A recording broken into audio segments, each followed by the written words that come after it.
The bank said I owed $623,000 on a mortgage I never signed. Turns out my sister used my name to buy her dream house. A tea dinner. I slid the police report across the table. I'm Heather Wilson, 29, working as a nurse in Seattle when my world imploded with a single phone call. Miss Wilson, you're 3 months behind on your mortgage payments, the bank representative said. What mortgage? I'd never owned property in my life. The amount? $623,000. My stomach dropped when I saw the signature. Perfectly forged, but not mine. The address belonged to my sister Amanda's beautiful new home. Tonight was our bi-weekly family dinner, and inside my bag sat a police report that would change everything. If you're watching this from somewhere around the world, I'd love to know where. Drop your location in the comments, hit subscribe, and stay tuned for the moment I expose the betrayal that shattered my family forever. Before everything fell apart, I had what I considered a pretty good life. Nothing extraordinary but satisfying in its simplicity. I'd been a registered nurse at Seattle Grace Hospital for 6 years, working in the pediatric ward. There's something incredibly fulfilling about helping sick children, even on the hardest days when the outcomes aren't what we hope for. My colleagues were like family, and I'd built a reputation as someone reliable, someone who would pick up extra shifts when needed, someone who cared deeply. My apartment was small but comfortable, a 1-bedroom in Ballard that I decorated with secondhand furniture and plants, lots of plants. My friends joked that my place was more greenhouse than home, but those green companions gave me peace after long chaotic hospital shifts. Then there was my actual family. My parents, David and Carol Wilson, still lived in the same suburban home where my sister and I grew up. Dad had retired from his accounting job 2 years ago, and Mom continued teaching 4th grade, claiming she'd retire when the kids stopped being interesting. They were good people, honest, hardworking, and devoted to their daughters. And Amanda, my older sister by 3 years, I'd spent my whole life looking up to her. As children, she was the confident one, the achiever, the one who made friends effortlessly while I hung back shy and uncertain. She was homecoming queen, valedictorian, and captain of the debate team. I was the quiet, studious one who found my voice only after college, but there was never any resentment between us, at least none that I acknowledged. I was proud of her accomplishments, and grateful for her protection when kids tried to bully me in middle school. As adults, we'd remained close despite our different paths. Amanda went into real estate, and built a successful career selling luxury properties around Seattle. She married Brian Parker, a financial advisor, 5 years ago. They made a striking couple, both tall, athletic, and perpetually tanned from their frequent vacations to tropical destinations. Their social media pages were catalogs of carefully curated perfection, sunset cocktails, charity galas, and matching tennis outfits. Meanwhile, I remained single, focused on my career and the occasional disastrous date that my coworkers insisted on setting up. Our lives couldn't have been more different, but we still met for coffee every few weeks, and our family gathered for dinner twice a month. Amanda would sometimes make subtle comments about my lifestyle or suggest investment opportunities one couldn't possibly afford, but I chalked it up to her wanting the best for me. 8 months ago, Amanda and Brian moved from their downtown condo to a stunning Craftsman in Queen Anne, one of Seattle's most prestigious neighborhoods. When they invited the family over for a housewarming, I remembered feeling a twinge of envy as I walked through the meticulously renovated rooms, with their Viking appliances and sweeping views of the city and Puget Sound. Amanda had given me the grand tour, pointing out custom features and designer names I didn't recognize. "Someday you'll have this too, sis," she'd said, squeezing my shoulder. "You just need to aim higher." The day everything changed started like any other Tuesday. I was halfway through my shift helping a 7-year-old boy named Tyler change his bandages after an appendectomy when my phone vibrated in my pocket. I normally wouldn't answer during patient care, but I'd been waiting for news about my elderly neighbor who'd been hospitalized the previous night. I excused myself after ensuring Tyler was comfortable. "Hello, this is Heather," I answered, stepping into the hallway. "Miss Wilson, this is Craig Donovan from Washington Mutual Bank. I'm calling about your missed mortgage payments. We've sent several notices, and I'm afraid if we don't resolve this soon, we'll have to begin foreclosure proceedings." I felt a flutter of confusion. "I'm sorry, there must be some mistake. I don't have a mortgage. I rent my apartment." The banker's voice took on a slightly condescending tone. "Miss Wilson, according to our records, you took out a mortgage for $623,000 in January for a property on Highland Drive. You made payments for the first 3 months, but we haven't received anything since April." My mind raced. Highland Drive, that sounded familiar. Wasn't that Amanda's street? "This is a mistake," I insisted, my voice rising enough that a passing nurse gave me a concerned look. "I've never purchased property. My credit isn't even good enough for a mortgage that size. I'm a nurse, not a surgeon." There was a pause, then the application shows an annual income of $192,000 and a credit score of 782 at the time of application. We have all the documentation, Miss Wilson, including your signature on multiple forms. Perhaps you could come into the branch to review the paperwork. The conversation continued in this surreal vein for several more minutes before I agreed to visit the bank after my shift. I returned to Tyler's room on autopilot, my mind spinning with possibilities. A clerical error? Identity theft? But the address? That couldn't be coincidence. At the bank, Richard Peterson, the branch manager, laid out a folder of documents that made my stomach sink further with each page. Loan application, income verification, credit check authorization, closing papers, all bearing what appeared to be my signature. And there it was in black and white. The property address matched Amanda's new house. Could I get copies of all of this? I asked, my voice sounding distant even to my own ears. Richard hesitated. Technically, these are already your copies. But given the circumstances, I can make duplicates. He studied my face. Miss Wilson, if you didn't apply for this mortgage, I strongly suggest you contact the police. This appears to be identity theft and possibly fraud. I nodded numbly, but inside, a voice was screaming. Not just any identity theft. My own sister had stolen my identity to buy her dream house. The days following my visit to the bank became a blur of anxiety, disbelief, and methodical investigation. I called in sick to work for the first time in 2 years, unable to focus on patient care when my own life was unraveling. My apartment, once my sanctuary, now felt like a cage where I paced endlessly, alternating between rage and confusion. Could there be another Perhaps Amanda had made some terrible administrative mistake.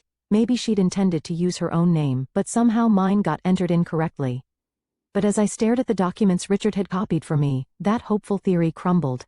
This was deliberate. Someone had carefully forged my signature on multiple documents. Someone had provided my social security number, birth date, and employment history. Someone who knew me intimately. My first call was to Equifax. The customer service representative sounded bored until I explained the situation, then her tone shifted to practice sympathy. Let me pull up your credit report, Miss Wilson. The clicking of a keyboard, then a pause. There are several accounts here that appear to have been opened in the past year. The mortgage is the largest, but there's also a home equity line of credit for $150,000, 3 credit cards with limits between $20,000 and $30,000 each, and a personal loan for $45,000. I felt physically ill. All of these are fraudulent. I didn't open any of them. I understand, ma'am. I'm initiating a fraud alert on your account immediately, and I'll send you instructions for filing a formal dispute for each account. You should also contact the other credit bureaus right away. By the end of that day, I'd spoken to all 3 major credit bureaus, placed fraud alerts, and discovered that my credit score, once a respectable 724, had plummeted to 546 due to the missed mortgage payments and maxed out credit cards I knew nothing about. The next morning, I met with Diane Schwartz, a financial advisor recommended by a colleague. Her office was warm and inviting, but nothing could ease the knot of dread in my stomach as I slid the bank documents across her desk. This is definitely identity theft, she confirmed after reviewing everything. And I have to say, it's quite sophisticated. Whoever did this knew exactly what information would be needed to pass verification checks. It was my sister, I said, speaking the accusation aloud for the first time. The house is hers. She's living in it right now. Diane's expression shifted from professional concern to genuine shock. That complicates things. Family fraud is unfortunately common, but it presents unique challenges, both legally and emotionally. What should I do? Legally, it's clear. You need to file a police report. Without that, the banks won't recognize you as a victim rather than a participant. But I understand if you're hesitant to potentially send a family member to jail. I was hesitant. Despite the mounting evidence, I still couldn't fully process that Amanda, my protector, my role model, would do this to me. There had to be more to the story. Before going to the police, I decided to gather more information. I contacted a handwriting expert named Marcus Bell, who compared the signatures on the mortgage documents to samples of my actual signature from my passport and work documents. These are forgeries, he concluded after careful examination. Good ones, but forgeries nonetheless. See these pressure points, and the slight hesitation in the loop of the age? The forger was trying to be careful to mimic rather than write naturally. Could you testify to that if needed? I asked. Marcus nodded. I'd need to do a more formal analysis, but preliminarily, yes. Next, I began investigating Amanda's finances, which proved more difficult. As her sister, I had no legal right to her financial information, but through social media and casual conversations with mutual friends, I pieced together troubling patterns. Despite their apparent wealth, Amanda and Brian had been facing financial difficulties for at least 2 years. Her real estate business had suffered during a market downturn. Brian had left his previous firm under circumstances no one would discuss clearly, and his new independent advisory business wasn't attracting the high-net-worth clients he'd anticipated. Yet their lifestyle hadn't changed. If anything, they'd become more extravagant with a new boat and membership at an exclusive country club. The most damning evidence came from my friend Stephanie, who worked at a luxury car dealership where Amanda had purchased a new Mercedes. "I probably shouldn't tell you this," Stephanie said over coffee, but when they ran her credit for financing, it was a mess. Brian ended up paying cash, but I overheard them arguing about it in the parking lot. He said something like, "We can't keep doing this. The house was risky enough, the house. My house, according to the bank." I also discovered multiple credit accounts opened in my name, all linked to online statements, with the contact email being a slight variation of my actual address. heatherwilson83@gmail.com. Instead of my real heatherwilson1993@gmail.com. Easy to miss in verification processes but clearly deliberate. Every new piece of information felt like another weight on my chest, making it harder to breathe, harder to deny the truth. My sister, whom I'd trusted completely, had stolen my identity to finance a lifestyle she couldn't afford. She'd thrown me under the bus without hesitation, leaving me to deal with the financial and legal fallout when it all inevitably collapsed. After a week of investigation, I could no longer avoid the necessary step. With a heart that felt like lead, I drove to the Seattle Police Department's Financial Crimes Unit and asked to file a report for identity theft and fraud. The Seattle Police Department's Financial Crimes Office was nothing like the dramatic police stations from TV shows. Instead, it occupied part of a nondescript municipal building with fluorescent lighting and outdated furniture. I sat in a hard plastic chair for nearly an hour before a detective could see me, clutching a folder containing all the evidence I'd gathered. "Heather Wilson?" A woman in her 40s with short brown hair and tired eyes approached. "I'm Detective Rachel Thompson. Sorry about the wait. Follow me." She led me to a small interview room with a table, 3 chairs, and absolutely nothing else except a wall-mounted camera in the corner. Detective Thompson noticed me eyeing it. "Standard procedure," she explained. "Helps protect both you and us. Now, I understand you're here to report identity theft." "Yes," I said, my voice smaller than I intended. "Bye, my sister." Something flickered in Detective Thompson's expression, surprise, maybe even sympathy, before her professional demeanor returned. "I see. That's unfortunately more common than you might think. Tell me everything from the beginning." For the next 2 hours I walked her through the whole story. The bank call, the mortgage I never applied for, the credit cards and loans opened in my name, the house my sister was living in purchased with my stolen identity. Detective Thompson took detailed notes, occasionally asking clarifying questions. She seemed particularly interested in the timeline and how Amanda might have obtained my personal information. "Do you share any financial accounts? Safety deposit boxes? Has she ever lived with you as an adult?" "No to all of those. But we're close, or I thought we were. She's been to my apartment countless times. My important documents are in a file cabinet in my home office. Not locked." I felt foolish admitting this. I never thought I needed to protect myself from my own sister. Detective Thompson's expression softened slightly. "No one expects this from family. It's not your fault." After I finished my account, she leaned back in her chair. "Miss Wilson, I want to be clear about something. Filing this report means we will investigate fully, and if the evidence supports your claims, your sister could face serious criminal charges. Identity theft and mortgage fraud are felonies. She could go to prison. Are you prepared for that?" The question hit me like a physical blow. Was I prepared to be responsible for sending Amanda to prison?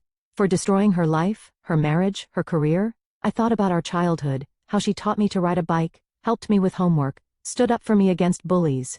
I thought about our parents, who would be devastated.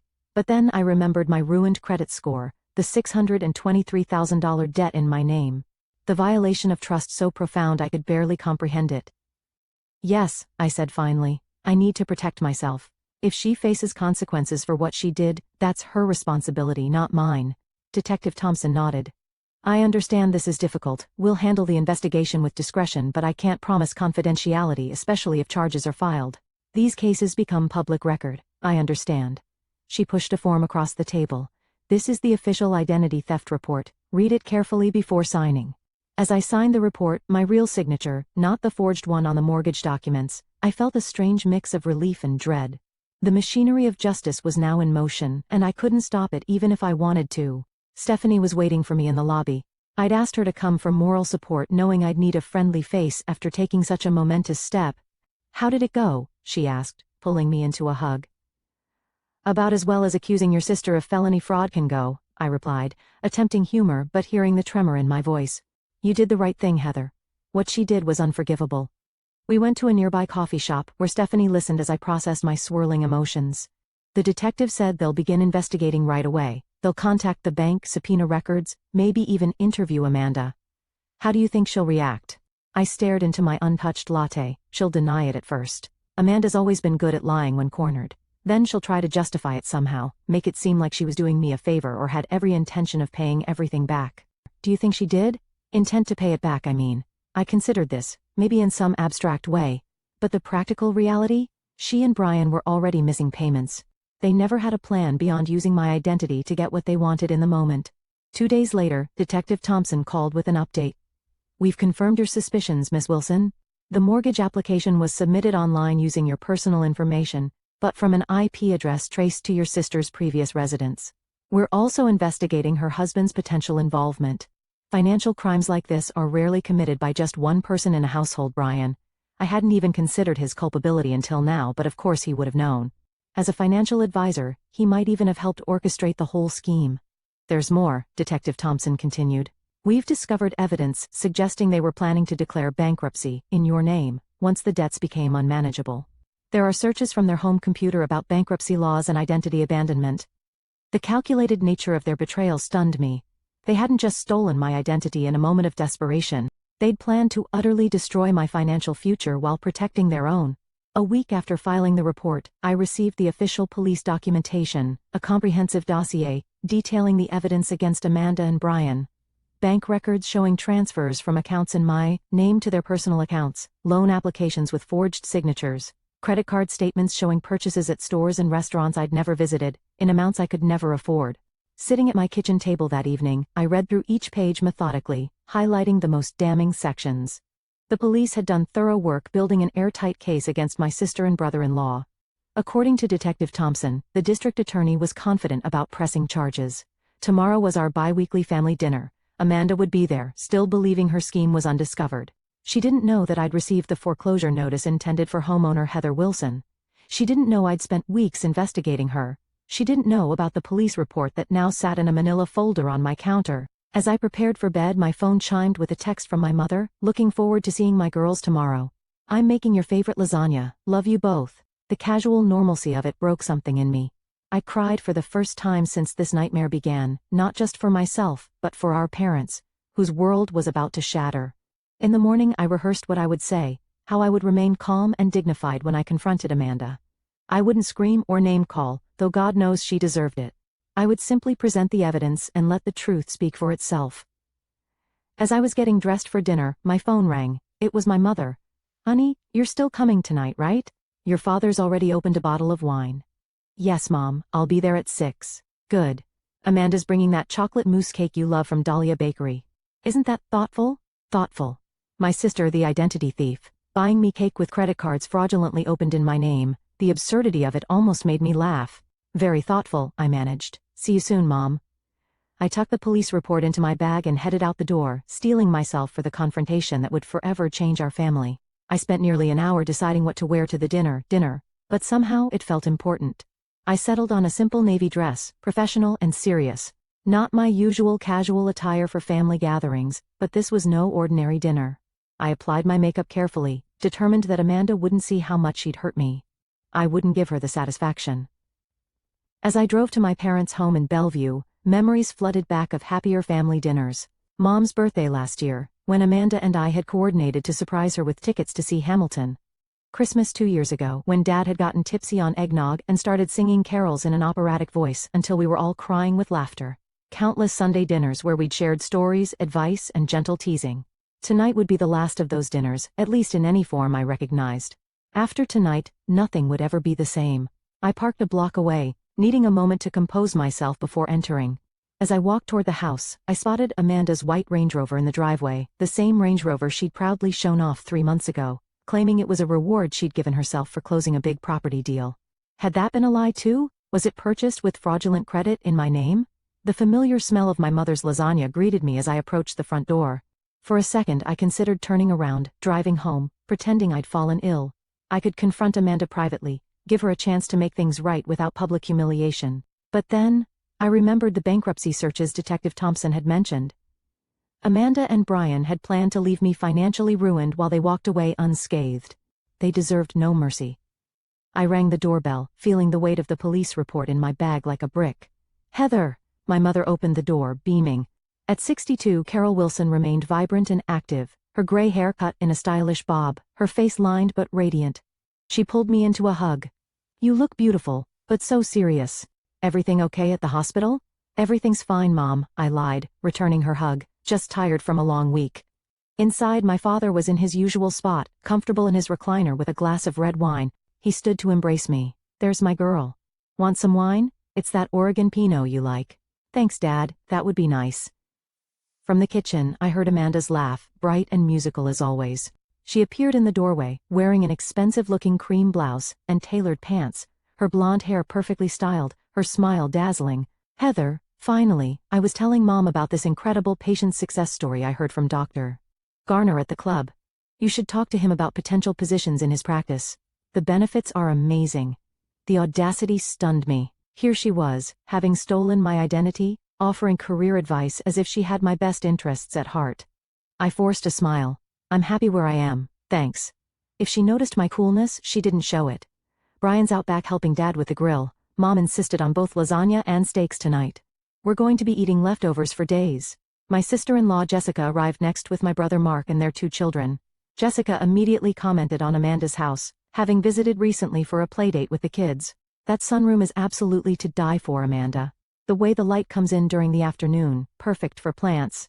Heather, you should see it with all your green thumb knowledge. Your sister has turned it into this gorgeous reading nook."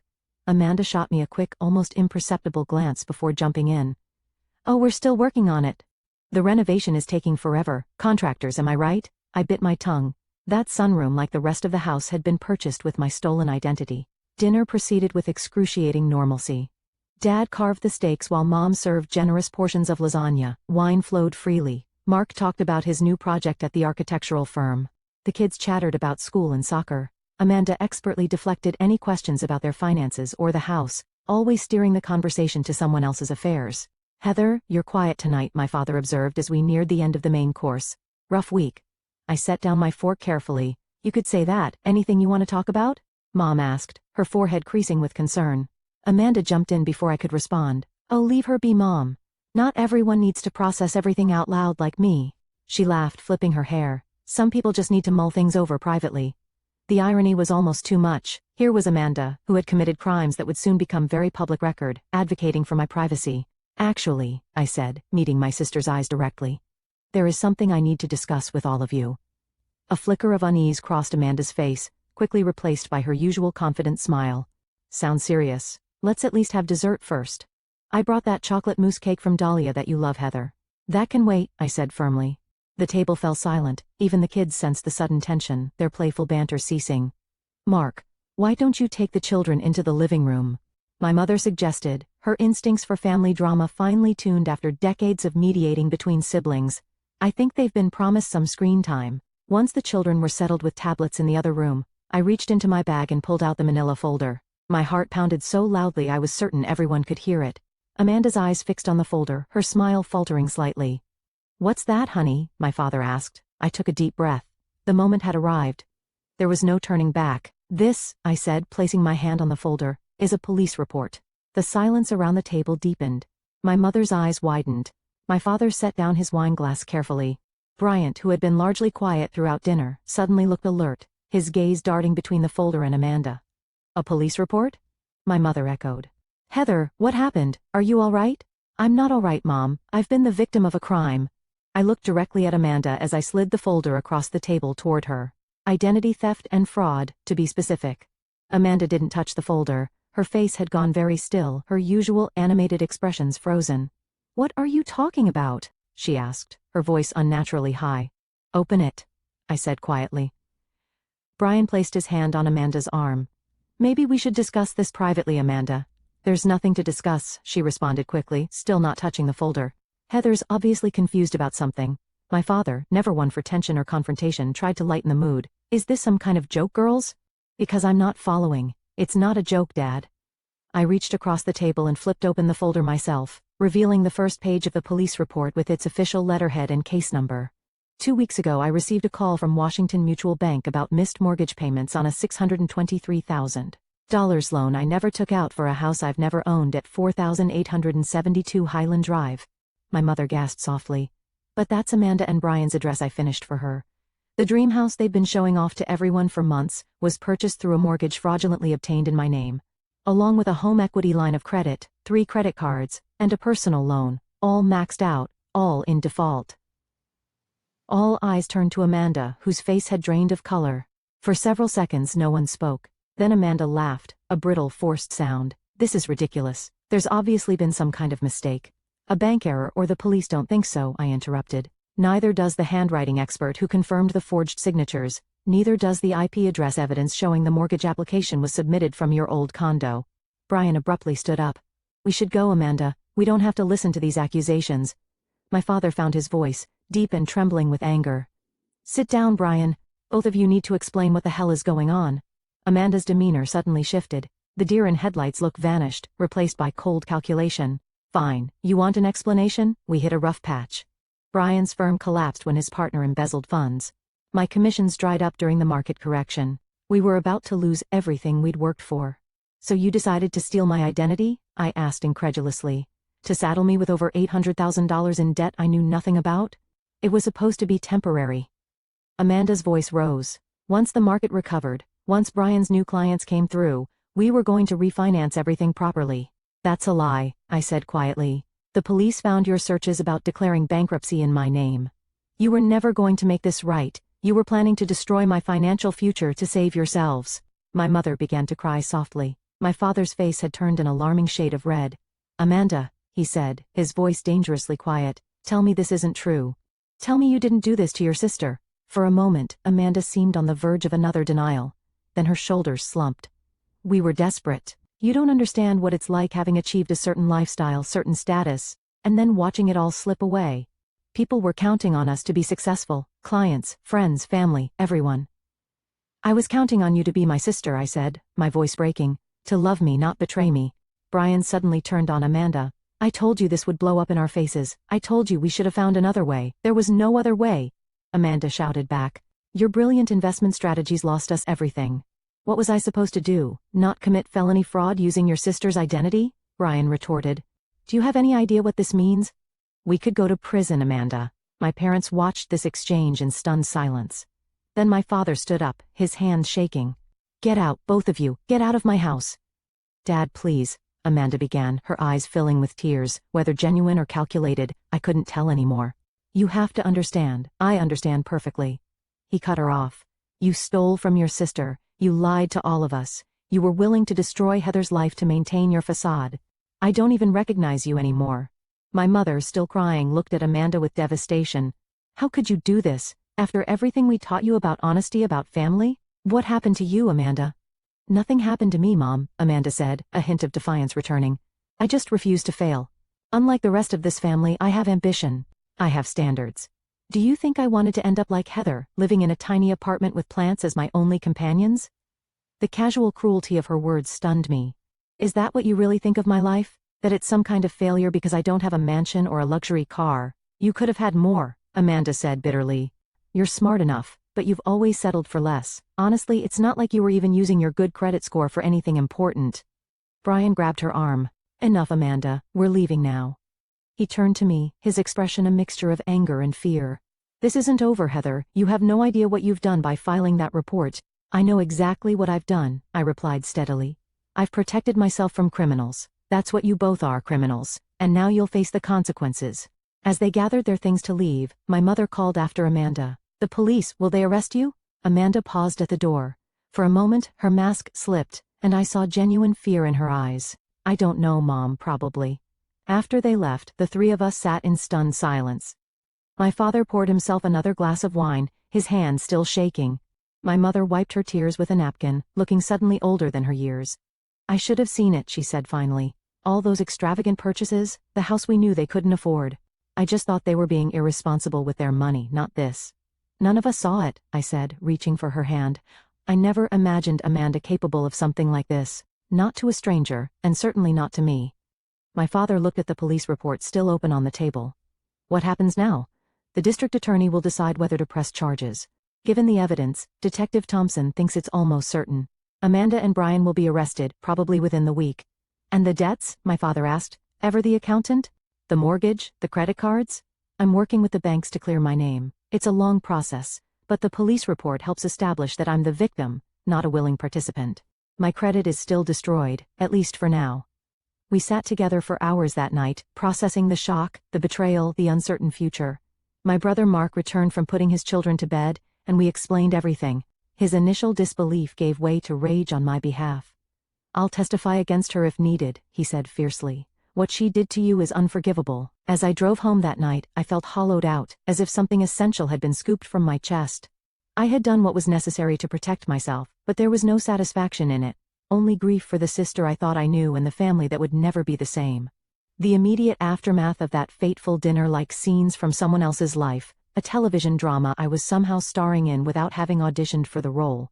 3 days after the confrontation, Detective Thompson called to inform me that arrest warrants had been issued for both Amanda and Brian. They were taken into custody at their home, my home, according to the fraudulent mortgage, and charged with multiple felonies: identity theft, fraud, forgery, and conspiracy. Their arrests made the local news. Prominent Seattle realtor and financial advisor charged in identity theft scheme, read the headline. The article mentioned that the victim was Amanda's sister, though thankfully withheld my name. Still, anyone who knew our family could easily figure it out. My phone buzzed constantly with messages from concerned friends, distant relatives, and even former classmates who had connected the dots. I turned it off, unable to face the well-meaning but intrusive questions. How are you holding up? Did you know what they were doing? Are they going to prison? My parents retreated into a shell of shock and humiliation. Dad stopped attending his weekly golf games, unable to face friends who had undoubtedly seen the news. Mom took a leave of absence from teaching, claiming health issues. Their social circle, built over decades in the same community, suddenly felt threatening rather than supportive.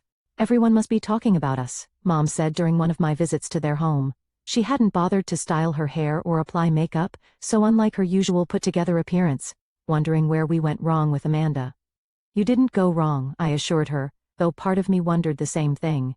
Had there been signs of Amanda's moral flexibility that we'd all missed or excused over the years? Small dishonesties that had escalated when the stakes got higher? Your father can barely sleep, she continued. He keeps saying he should have taught her better values, as if this is his fault somehow. The pressure from my family to drop the charges began subtly at first, then grew more insistent as the reality of Amanda's situation became clearer. She and Brian had been released on bail but were required to surrender their passports. Their assets were frozen, including the house, which the bank was now moving to reclaim. She made a terrible mistake, my mother pleaded over the phone one evening. But she's still your sister, still our daughter. Couldn't you ask the district attorney to reduce the charges? Maybe some kind of probation instead of prison. Mom, she stole my identity. She planned to declare bankruptcy in my name. Do you understand what that would have done to me? I wouldn't have been able to rent an apartment, get a car loan, maybe even keep my job if it required a security clearance. She was willing to destroy my life. I know, honey, what she did was inexcusable, but she has 2 young children. Think about your niece and nephew growing up without their mother. That was the hardest part. Harper and Ethan, 5 and 7, innocent in all this. I adored those children, had babies at them countless times, brought them special treats from my travels. Now they might lose their parents to incarceration because of my police report. My resolve wavered. Maybe I could talk to the DA about a plea deal. Maybe there was a way for Amanda to make restitution without serving time. It was Stephanie who helped me regain my perspective during a much-needed night out at a bar far from my usual hunts. Listen to me, she said, setting down her vodka tonic firmly. Amanda chose to commit multiple felonies. Amanda chose to victimize her own sister. Amanda chose to put her children at risk by engaging in criminal behavior. None of that is on you. The consequences are hers to bear, not yours to ameliorate. But my parents, your parents, are doing what parents do, trying to protect their child. But they're protecting the wrong child in this scenario. You're the victim here, Heather. Don't let them make you feel guilty for standing up for yourself. She was right, of course. And when I met with the district attorney the following week, I made it clear that I was not interested in dropping or reducing the charges. Miss Wilson, I want to commend your resolve, said Prosecutor Natalie Chen. Many identity theft cases involving family members never make it to court because victims withdraw under family pressure.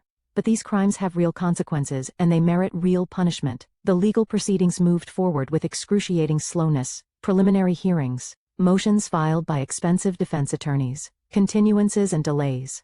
Through it all, I had to continue working, paying my bills, and attempting to repair my shattered credit. I'll never forget the day Amanda and Brian finally accepted a plea deal, 9 months after my confrontation at the family dinner. I sat in the courtroom watching as my sister, thinner now, her designer clothes replaced by a modest navy suit, stood before the judge. Amanda Parker, you have pleaded guilty to 1 count of identity theft, 1 count of fraud, and 1 count of conspiracy, the judge stated. Before I pronounce sentence, do you wish to make a statement? Amanda turned slightly, her eyes finding mine in the gallery. For a moment, I saw a flicker of the sister I'd grown up with. Vulnerable, human, flawed. I want to apologize to my sister, she said, her voice steady but subdued. What I did was unforgivable. I betrayed your trust in the worst possible way, and I'll regret it for the rest of my life. I was selfish and desperate and terrified of failure. But that's no excuse for hurting the person who has always supported me and believed in me. I'm so sorry, Heather. The judge sentenced Amanda to 18 in federal prison, with Brian receiving 12 months. Both would serve 3 years of supervised release afterward, and were ordered to pay full restitution, though how they would manage that without their careers remained unclear.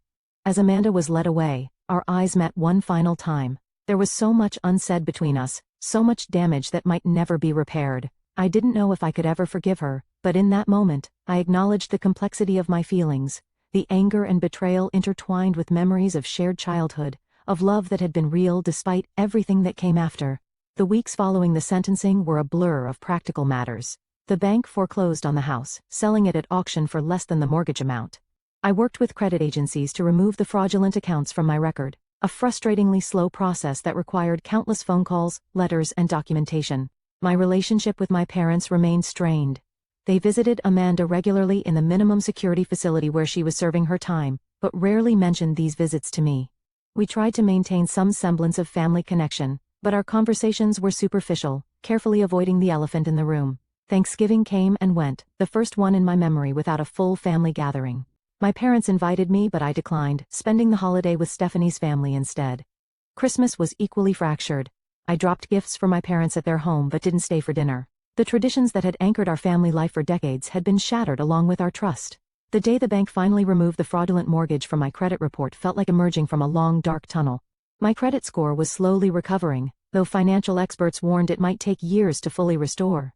I'd moved to a new apartment, wanting a fresh start in a place untainted by memories of betrayal. As winter turned to spring, I received an unexpected letter, not from Amanda, who had written several times with apologies I wasn't ready to accept, but from my niece Harper. In wobbly handwriting on pink paper, she had written, "Dear Aunt Heather, I miss you a lot. Grandma says you're mad at Mommy because she did something bad.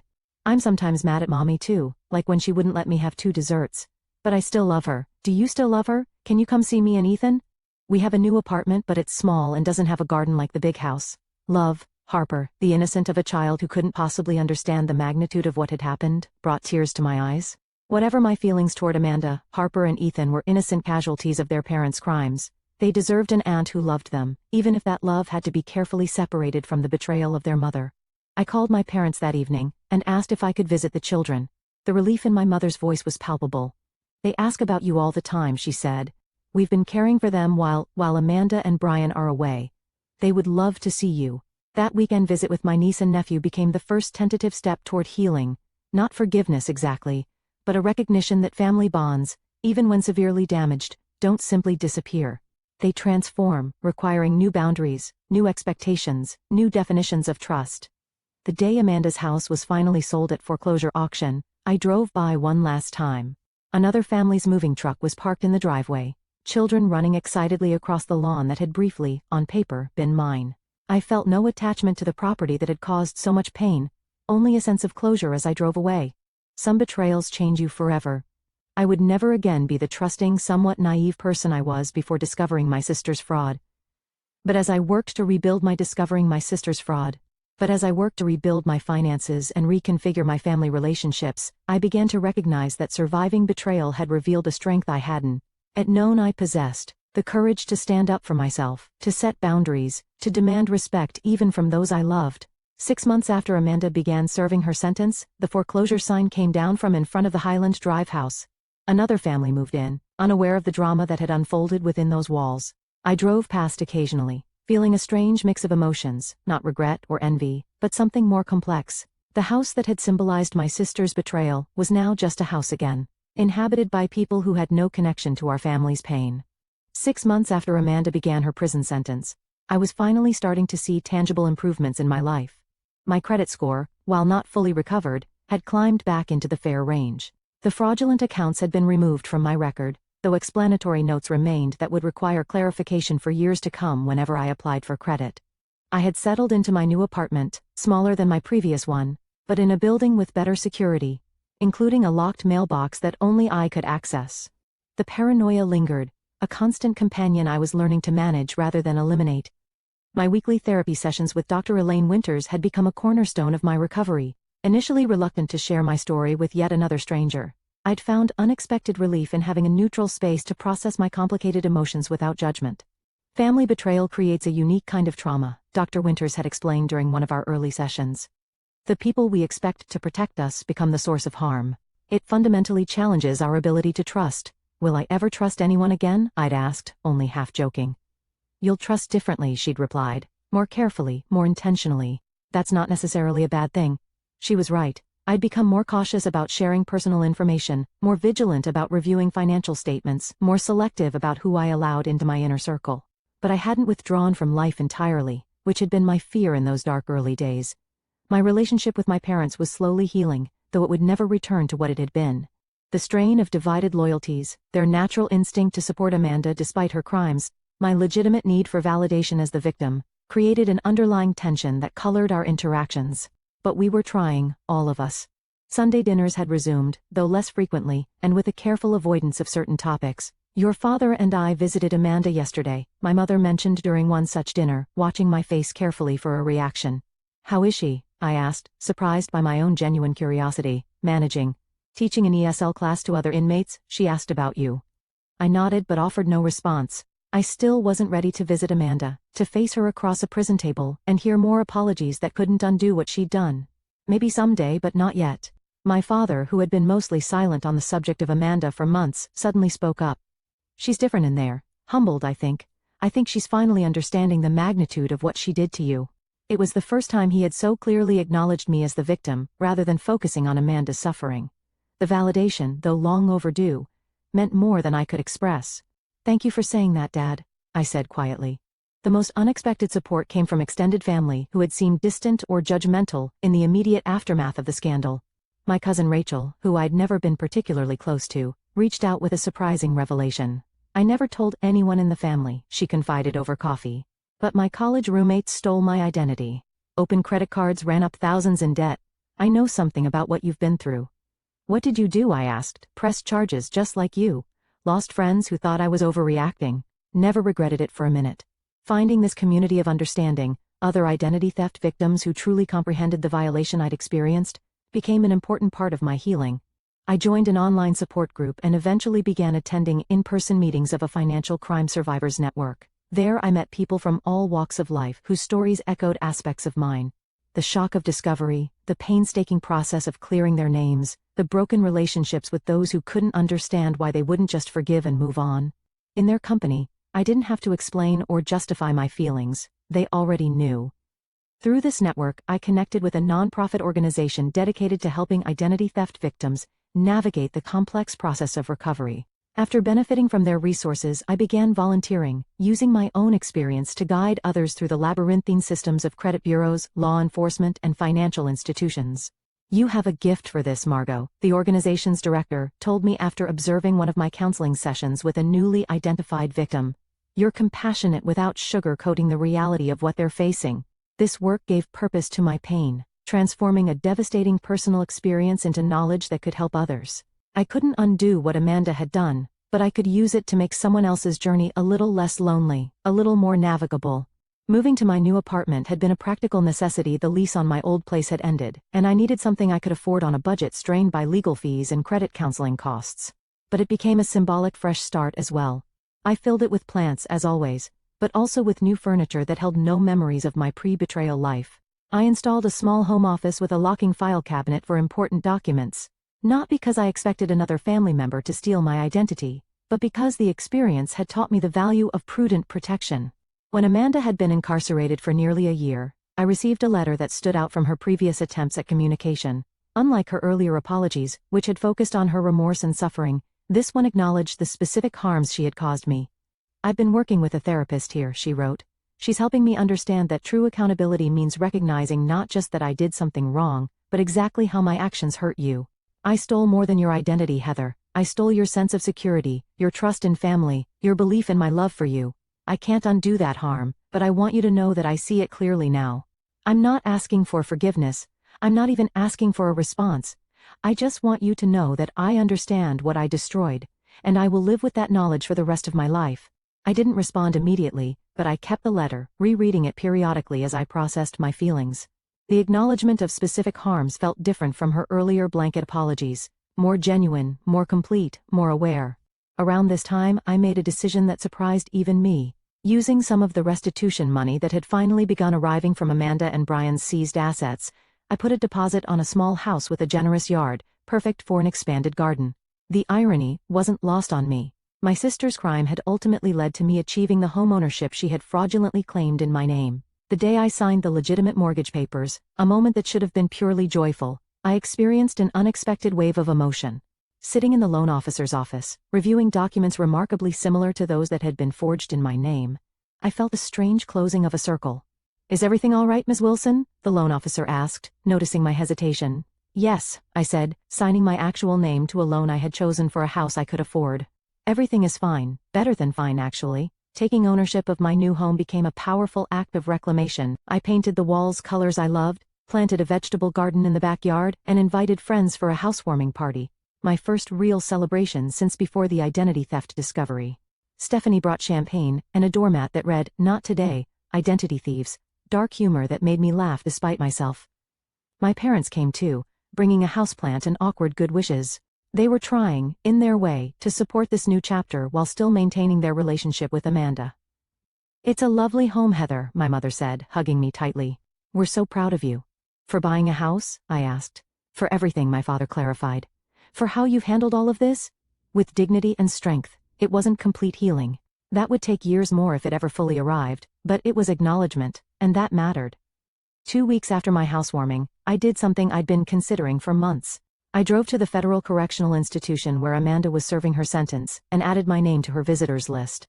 I wasn't ready to see her yet, but I wanted the option available when and if that day came. As I continue rebuilding my life, I've come to understand that healing isn't a destination but a process. Some days I feel strong and forward-looking, others, the betrayal feels fresh and raw. I've learned to accept both realities as part of my journey. What happened between my sister and me is a story with no neat ending, no perfect resolution. Family bonds, once broken by betrayal, can never be completely restored to their original form. But they can transform into something new, something more honest perhaps, with clearly established boundaries and carefully rebuilt trust.